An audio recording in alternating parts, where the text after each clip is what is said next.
Good afternoon, everyone, and a very warm welcome to our YouTube channel. This is Imran Rafiq Bhatti.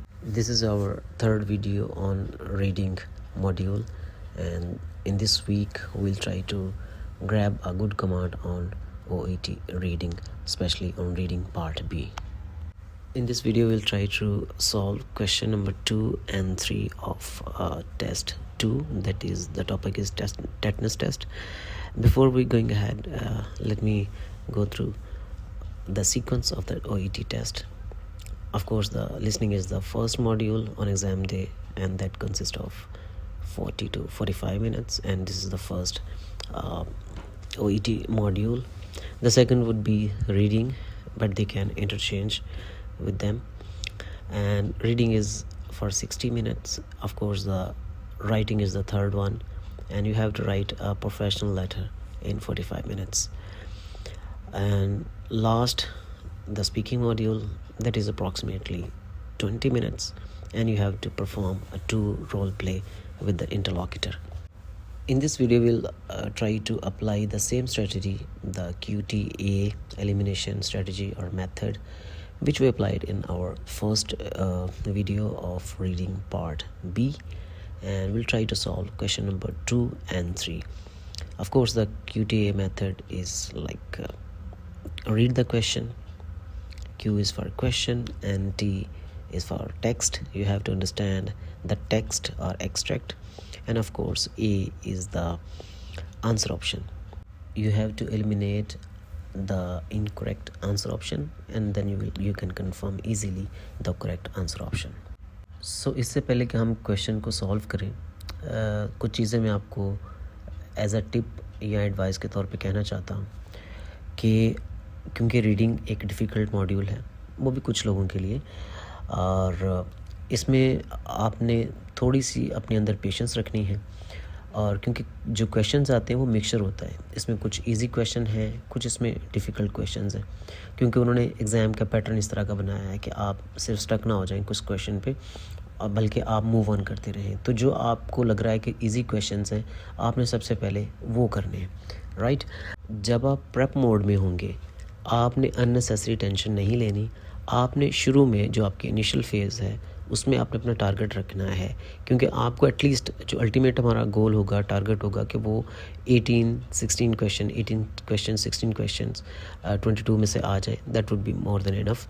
But initial में आपने अपना जो target है, अगर 14 तक भी है पार्ट बी और सी को मिला के, so that is not a bad score. इसमें सबसे जो इम्पोर्टेंट चीज़ है वो आपकी कमांड है, जो आपका मेथड है, आपको उस पे जो ना वो कमांड होनी चाहिए। अगर आपका मेथड ठीक है, आप टाइम ज़्यादा भी ले रहे हैं, बट जितने भी आप क्वेश्चन अटैम्प्ट करेंगे वो आप श्योर होंगे कि 100% मैंने करेक्ट आंसर जो ना वो चूज़ किया है।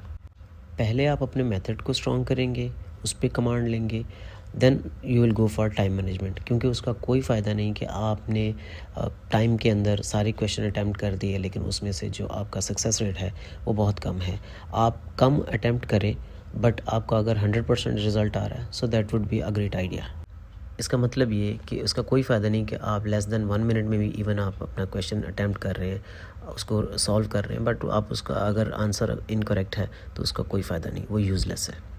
मैंने आपको पहली वीडियो में बताया था QTA मेथड थोड़ा सा टाइम लेता है शुरू में, बट जब आप इस पे कमांड लेते हैं तो आगे चल के इसके जो सक्सेस रेशो है वो ज़्यादा है बनिस्बत दूसरे मेथड के। ओके जी, so let's try to solve question number 2। Question number 2 कह रहा है, as explain in the protocol the position of RUM container will ideally. अब ये एक प्रोटोकॉल है, उसको एक्सप्लेन किया गया है। वो कह रहा है कि position of RUM container will ideally, वो कुछ कहेगी। हमने अपने क्वेश्चन को समझ लिया कि जो कंटेनर की पोजीशन है वो क्या करेगी, ideally what is the purpose of positioning that container. फिर हम उसके टाइटल पे जाएंगे जिस पे लिखा हुआ है unwanted medicine the pharmacy collection protocol. ये कोई प्रोटोकॉल जिसको एक्सप्लेन करेंगे वो लोग। So what I will do, I will give you 2 minutes to solve this question, then we will try together and we'll try to find what is the correct answer option.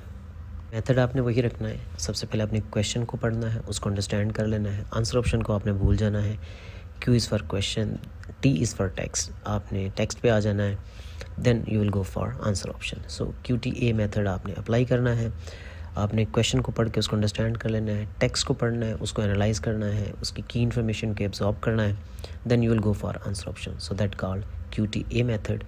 फिर जब आप answer option पे जाएंगे, जो incorrect answer option होंगे उसको आप सबसे पहले एलिमिनेट करेंगे। आप वो वाले आंसर ऑप्शन को एलिमिनेट करेंगे जो कॉन्ट्राडिक्ट कर रहा है या जो मिसिंग इन्फॉर्मेशन है, जिसकी या तो वो इनकम्प्लीट इन्फॉर्मेशन है उसके अंदर, या वो कॉन्ट्राडिक्ट कर रहा है टेक्स्ट के साथ और क्वेश्चन के साथ। सो आपने वो सारे जो आंसर ऑप्शन होंगे उनको आपने एलिमिनेट कर देना है।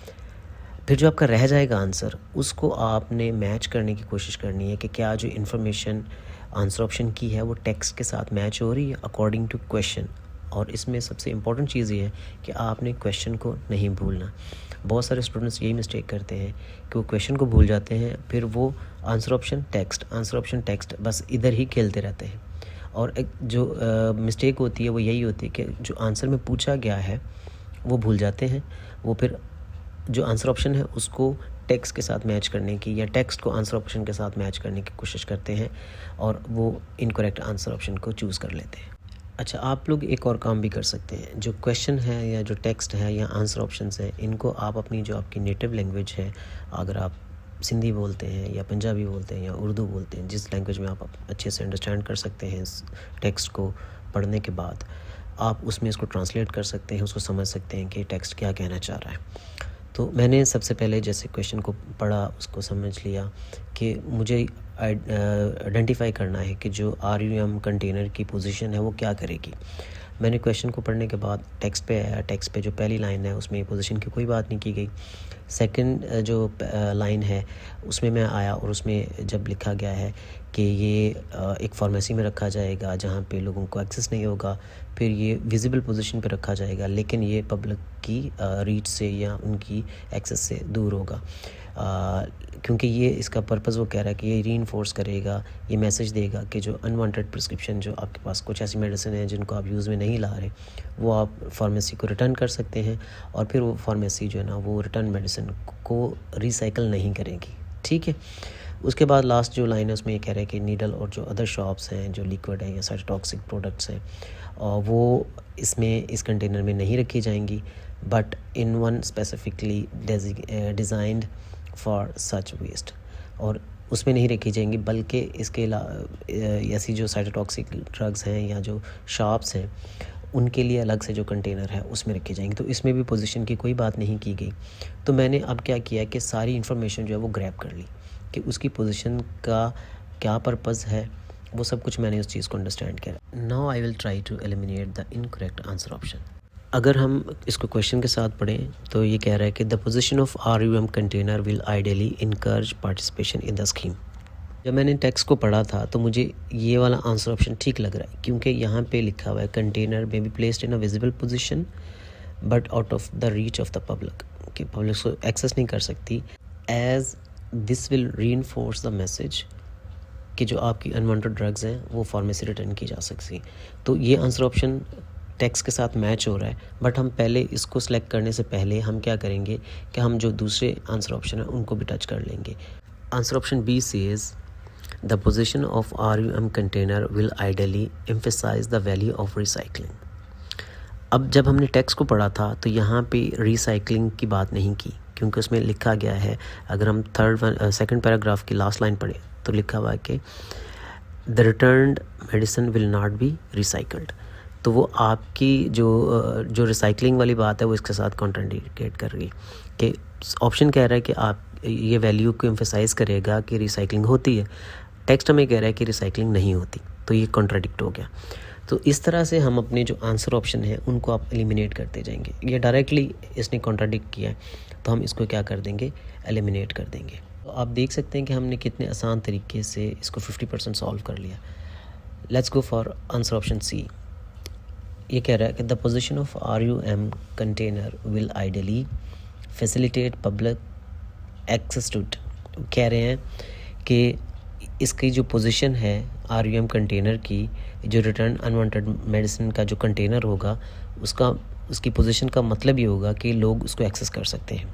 अब अगर हम टेक्स्ट को पढ़ें तो उसके जो सेकंड लाइन में हम अगर पढ़ते हैं तो लिखा हुआ है, the container is to be kept in a section of dispensary or in a room or enclosure in a pharmacy to which the public does not have access.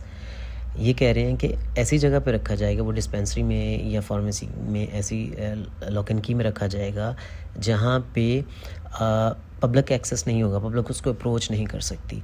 लेकिन जो आंसर ऑप्शन हमें कह रहा है वो ये कह रहा है, आंसर ऑप्शन सी हमें कह रहा है कि RUM कंटेनर पब्लिक एक्सेस को फैसिलिटेट करेगा, जबकि टेक्स्ट हमें कह रहा है कि पब्लिक उसको एक्सेस नहीं कर सकती। तो ये भी हमारी जो इंफॉर्मेशन है उसके साथ कॉन्ट्राडिक्ट कर रहा है, तो इसको भी हम एलिमिनेट कर देंगे।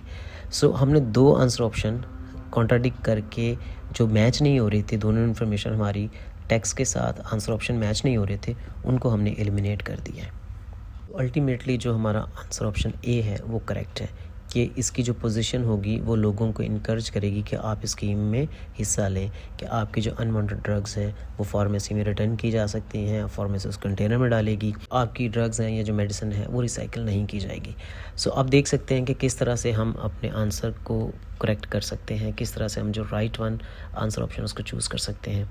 बेस्ट इसका यही मेथड है कि जो आपके इनकरेक्ट आंसर ऑप्शन है उसको आप एलिमिनेट करें और आप अपने करेक्ट को चूज़ करें।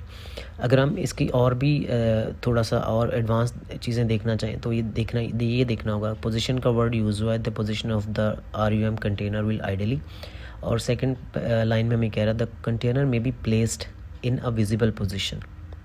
तो थोड़ा सा आपको इस तरह से भी देखना होगा कि जो क्वेश्चन में बात हो रही थी पोजीशन की, अब यहाँ पे आ गया विजिबल पोजीशन। अब यहाँ से आगे हमारा आंसर हो सकता है कि किसी पहली लाइन में हो, इससे पहले वाली लाइन में या इसके बाद वाली लाइन में।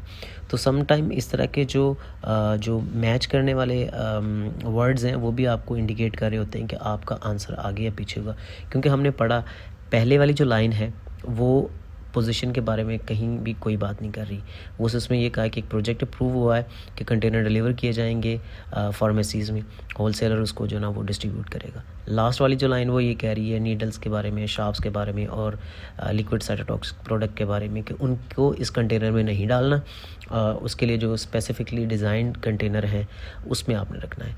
हमारा सारे का सारा आंसर यहीं से शुरू होता है जहाँ पे उन्होंने पोजीशन की बात की है, उसकी प्लेसमेंट की बात की है, उसकी विजिबिलिटी की बात की है। तो इस तरह से आप अपने आंसर को ट्रैक कर सकते हैं कि मेरा आंसर क्वेश्चन के अकॉर्डिंग कहाँ पे है और मुझे कहाँ पे ज़्यादा जाके काम करना है। ओके जी, सो कुछ लोग इस मेथड को रूल आउट मेथड भी कहते हैं या एलिमिनेशन अप्रोच भी कहते हैं। सो जो अभी आप इसको टाइटल देना चाहें, जिसको आप अच्छे से याद कर रख सकते हैं और जिसको आप अच्छे से प्रैक्टिकल में ला सकते हैं, वो आप इसको नाम दे सकते हैं। बट ये काफ़ी जो ना वो प्रैक्टिकली बेनिफिशियल अप्रोच है और आई होप कि ये स्ट्रेटजी आपके काम आएगी। अगर आपको ये सूट नहीं करती डज़न्ट मैटर, बट आप इसको एक दफ़ा ट्राई करके देखें। इसका सबसे बेनिफिट ये है ज़्यादा, जैसे मैंने आपको पहले बताया था कि अगर आप 22 क्वेश्चन नहीं कर रहे या अटैम्प्ट नहीं कर पाते, आपकी स्पीड बहुत ज़्यादा नहीं है, अगर आप 18 क्वेश्चन भी अटैम्प्ट कर पा रहे हैं तो 18 क्वेश्चन में से जो सक्सेस रेट है, जो आपके करेक्ट आंसर है वो ज़्यादा होने के चांसेस हैं इस मेथड के ज़रिए। सो आप इस मेथड को एक दफ़ा अप्रोच करके ज़रूर ट्राई करें और अगर ये आपके लिए बेनिफिशियल है तो आप हमारे जो कमेंट बॉक्स है उसमें आप लिख सकते हैं कि ये जो स्ट्रेटजी आपके लिए बेनिफिशियल थी या नहीं थी। अपना फीडबैक हमें दे सकते हैं ताकि हम उसके अकॉर्डिंग फिर कोई नई वीडियो बना के यहाँ पे अपलोड करें, क्योंकि ये वो स्ट्रेटजी है जो मैंने अपने टीचर से सीखी और मैं क्रेडिट देना चाहूँगा सर शार्ले को। सर शार्ले नार वो FLC के बहुत ही एक्सपर्ट टीचर हैं, वो लाहौर फैसलाबाद में उनकी ब्रांचेज़ हैं। अगर आप उनको ज्वाइन करना चाहते हैं आप उनके यूट्यूब चैनल पे जाके विज़िट कर सकते हैं। किसी को उनका कांटेक्ट चाहिए हो तो मैं उनका कांटेक्ट और उनकी सारी डिटेल भी प्रोवाइड कर सकता हूँ। आप उनकी मैनेजमेंट से कांटेक्ट करें और आप उनके साथ इनरोल हो सकते हैं। ओके जी, चलें अभी हम सॉल्व करते हैं अपना थर्ड क्वेश्चन और वो इस वीडियो का लास्ट क्वेश्चन होगा। सेम टेस्ट है, टेस्ट 2 है टेटनस का और उसका क्वेश्चन नंबर 3 है। और उस मेथड हमने वही रखना है। मैंने आपको सीक्वेंस उस पर लिख दिया है। नंबर 1 पे आपने जाके टेक्स्ट उसके क्वेश्चन को पढ़ना है, और नंबर 2 पे आपने आ जाना है अपने टेक्स्ट पे, उसको पढ़ना है, उसको अंडरस्टैंड करना है। Then you will go for answer option, और फिर जाके आपने अपने जो आंसर ऑप्शन है उनको देखना है। सो इसको हमने मेथड का नाम दे दिया है QTA method, question, text, then answer options, right. और इसको आप रूल आउट मेथड भी कह सकते हैं कि रूल आउट का मतलब ये होता है कि फॉर एग्जांपल मैं कहता हूँ कि आंसर ऑप्शन ए तो मैंने रूल आउट कर दिया, इट मीन्स कि answer option A definitely incorrect है। रूल आउट का मतलब है कि ये वाला ऑप्शन तो बिल्कुल नहीं हो सकता है कि आंसर ऑप्शन बी करेक्ट हो या सी करेक्ट हो, ए को मैंने रूल आउट कर दिया। और ये वाली जो अप्रोच है ये मेडिकल में भी यूज़ की जाती है जब कोई डायग्नोज करना होती है कोई डिज़ीज़ को या किसी चीज़ को, तो जो चीज़ें आप रूल आउट कर देंगे वो तो डेफिनेटली नहीं हो सकती। सो इसलिए हम यहाँ पे जो रूल आउट आंसर ऑप्शन कर रहे हैं, इसका मतलब है कि वो आंसर ऑप्शन तो बिल्कुल भी नहीं हो सकते। तो ये वाली स्ट्रेटजी मेरे ख़्याल से तो परफेक्ट स्ट्रेटजी है। अगर आप ये अप्रोच रखते हैं तो इसका सबसे बड़ा बेनिफिट ये है कि आप जितने अटैम्प्ट करेंगे क्वेश्चंस, उतनी ज़्यादा आपकी कमांड बेहतर होती जाएगी, और फिर आप then gradually you can manage your time. क्योंकि टाइम मैनेजमेंट और ये इस मेथड पे कमांड या इस अप्रोच पे स्किलफुल होना, इट विल टेक टाइम। जी, क्वेश्चन नंबर 3 हमें कह रहा है the report mentioned in the memo suggests that. अब इसमें जो रिपोर्ट मेंशन की गई है इस मेमो के अंदर, ये कुछ कह रही है, ये कुछ सजेस्ट करती है। हमने अपने क्वेश्चन को अंडरस्टैंड कर लिया, अब हमने अपने टेक्स्ट को अंडरस्टैंड करना, then will go for answer option. So हम अपना जो QTA मेथड है उसको यहाँ पे भी अप्लाई करने की कोशिश करेंगे और देखेंगे कि ये हमारे लिए कितना बेनिफिशियल है, हम कितनी जल्दी या कितना इफ़ेक्टिवली हम अपने आंसर्स को जो ना वो ढूंढ पाते हैं, और जो इनकरेक्ट आंसर ऑप्शन है उनको कितना इफ़ेक्टिवली रूल आउट कर सकते हैं या एलिमिनेट कर सकते हैं। एक और बात जो बहुत इम्पोर्टेंट है वो मैं आप लोगों को बताना चाह रहा हूँ कि part B reading and part C, ये दोनों जो है ये फोकस्ड रीडिंग या डिटेल रीडिंग इसके लिए ज़रूरी होती है। आप इसको पार्ट ए की तरह ना लें, आप इसको ना ही उसके पार्ट ए की तरह अटेम्प्ट करने की कोशिश करें। इसमें टाइम लगता है, और क्योंकि सम टाइम वो सिनोनिमस लैंग्वेज यूज़ करते हैं और सिनोनिम्स दिए होते हैं, सम टाइम वो पैराफ्रेज करके आंसर ऑप्शन को लिख देते हैं। तो आप जब अपने आंसर ऑप्शन को देख रहे होते हैं, अपने टेक्स्ट के साथ मैच कर रहे होते हैं, तो आपने आंसर ऑप्शन को उनके साथ कम्प्लीटली मैच करना है। अगर एक भी वर्ड आपका मैच नहीं हो रहा तो इसका मतलब ये है कि वो आंसर ऑप्शन आपका इनकरेक्ट हो सकता है। सो क्वेश्चन हमें कह रहा है कि एक रिपोर्ट मेंशन की गई है मेमो में, वो क्या सजेस्ट कर रही है। नीचे उसके ऑप्शन दिए गए, लेकिन हम टेक्स्ट पे जाएंगे, उस पर लिखा है कि मेमो, आगे लिखा है report on oral anti cancer medications. उसमें नर्स मैनेजर्स को ये बात लिखी गई है कि उनको हम डायरेक्ट करते हैं कि वो अपने सिस्टम को रिव्यू करें ओरल एंटी कैंसर ड्रग की एडमिनिस्ट्रेशन के लिए और उनमें जो एरर है उनकी रिपोर्टिंग के लिए, क्योंकि वो कह रहे हैं कि रिसेंट सर्वे जो फार्मासिस्ट ने किया है उसमें एक जो ना वो कंसर्न, कुछ सीरियस कंसर्न शेयर किए गए हैं, और नीचे उन्होंने वो रिपोर्ट भी शेयर की है। उस रिपोर्ट में कहा गया है कि इनकरेक्ट डोज जो है वो ओरल एंटी कैंसर ड्रग की उसके फेटल इफ़ेक्ट हो सकते हैं, कॉन्सिक्वेंसेस हो सकते हैं। वो बता रहे हैं कि पिछले 4 सालों में 3 जो है वो डेथ हुई हैं और 400 पेशेंट सेफ्टी इश्यूज़ इन्वॉल्व हुए हैं इसके अंदर, और उसमें से हाफ़ ऑफ द रिपोर्ट जो थी वो रॉन्ग डोजेज की वजह से या फ्रीक्वेंसी की वजह से या क्वांटिटी या उसकी ड्यूरेशन की वजह से जो ओरल एंटी कैंसर ड्रग की थी उसकी वजह से जो है ना वो रिपोर्ट हुई हैं।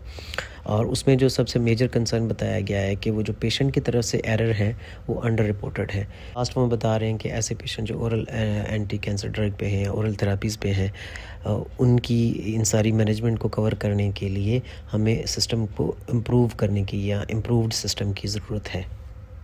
ओके जी, सो हमने अपने टेक्स्ट को अंडरस्टैंड कर लिया। अब जाएंगे अपने आंसर ऑप्शन पे। Answer option A says the report mention in the memo suggest that the data about patient errors may be incomplete. अब हमने ये देखना है कि पेशेंट डेटा वाली बात कहाँ पे हुई थी, तो ये मैंने कुछ चीज़ें आपके लिए हाईलाइट की हैं। सेकंड लास्ट लाइन है मेरा ख्याल पैराग्राफ की। It says Of further concerns is that errors on the part of patients may be underreported. और यहाँ पे क्या लिखा गया है कि जो the data about patient error may be incomplete. So synonymous language use हुई है, उन्होंने इसको पैराफ्रेज किया हुआ है, ठीक है। तो हमें आंसर ऑप्शन अगर फॉर एग्जांपल हमें ठीक लग रहा है कि रिपोर्ट ये में ये मेंशन किया गया या रिपोर्ट ये सजेस्ट कर रही है, अब हम दूसरे आंसर ऑप्शन को देखेंगे। इसको चूज़ करने से पहले हम बी और सी पे जाके देखेंगे कि वो क्या कह रहे हैं हमें। ओके जी, answer option B says the report mention in the memo suggests that errors by hospital staff can often go unreported. B option हमें कह रहा है कि रिपोर्ट में ये बताया गया है कि जो हॉस्पिटल स्टाफ की तरफ से जो एरर है वो रिपोर्ट नहीं किए जाते, वो अनरिपोर्टेड होते हैं। अगर हम टेक्स्ट के अंदर देखें तो जो सेकंड लाइन टेक्स्ट की कह रही है कि ओवर द प्रीवियस 4 years 4 सालों के अंदर तीन डेथ हुई हैं और 400 पेशेंट सेफ्टी इश्यूज़ हुए हैं। वो किसकी वजह से हैं? ओरल एंटी कैंसर मेडिसिन के। उसमें से हाफ ऑफ द रिपोर्ट यानी कि जो आधे हैं उनमें वो रॉन्ग डोजेज की वजह से या फ्रीक्वेंसी या क्वांटिटी या ड्यूरेशन की वजह से है।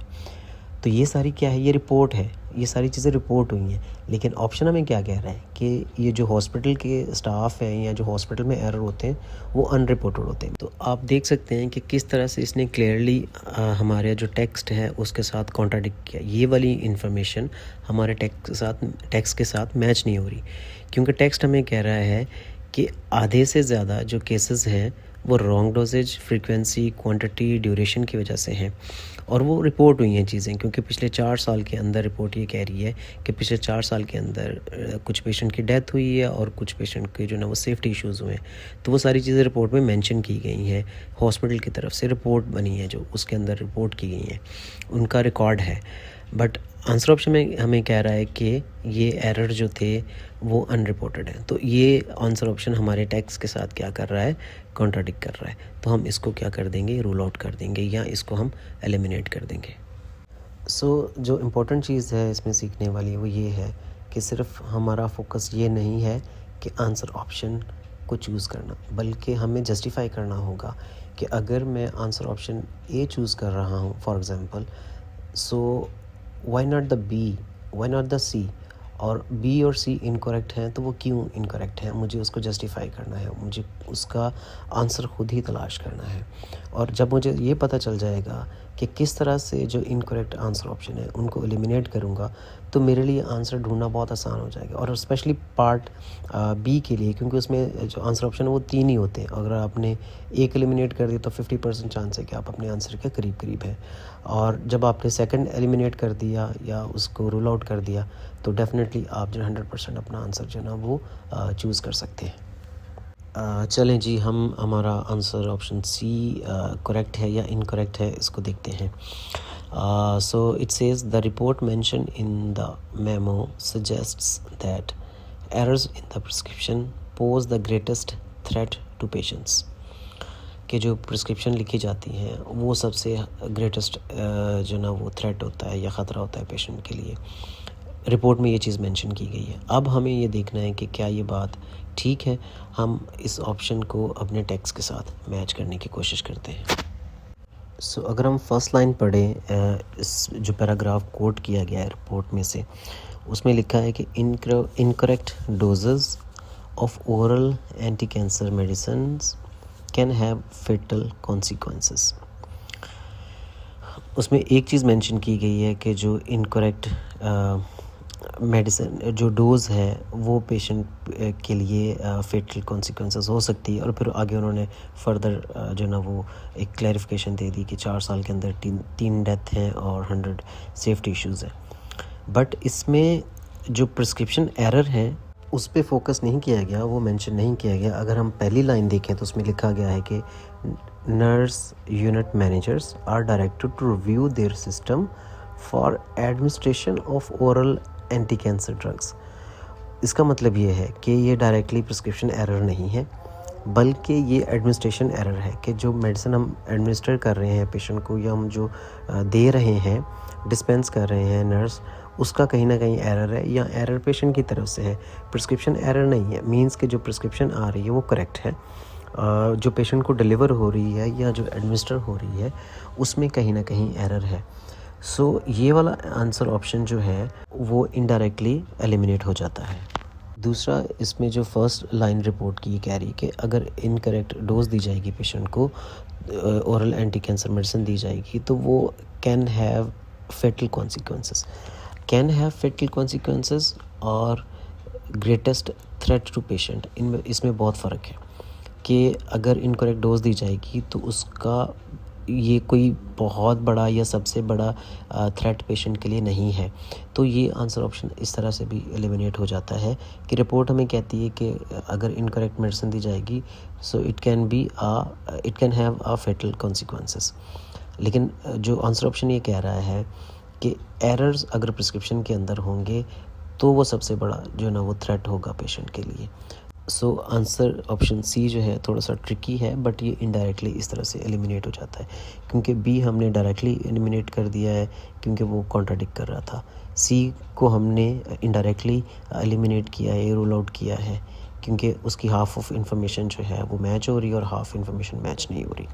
और आंसर ऑप्शन ए जो है वो हमारा करेक्ट आंसर ऑप्शन है, क्योंकि उन्होंने जो हमने देखा कि जो सिनोनिमस लैंग्वेज है वो किस तरह से यूज़ किया है। उसमें कहा कि data about patient error may be incomplete, और रिपोर्ट में लिखा गया है कि that errors on the part of patient may be under reported. Under reported को उन्होंने इनकम्प्लीट कह दिया है और डेटा को उन्होंने जो ना वो रिप्लेस कर दिया है errors on the part of patient. So आप देख सकते हैं कि किस तरह से कुछ आंसर ऑप्शन बहुत इजीली आप पिक कर पाएंगे और कुछ आंसर ऑप्शन आपको इनडायरेक्टली जो ना वो एलिमिनेट करना होंगे या उन आंसर ऑप्शन को आपने इनडायरेक्टली चूज़ करना होगा। सो आई होप कि आज की वीडियो आपके काम आएगी। हमारे चैनल को ज़रूर सब्सक्राइब करें और इसको अपने फ्रेंड्स के साथ शेयर करें। And thank you so much for watching this video. Will back to you with the new video. Thank you so much.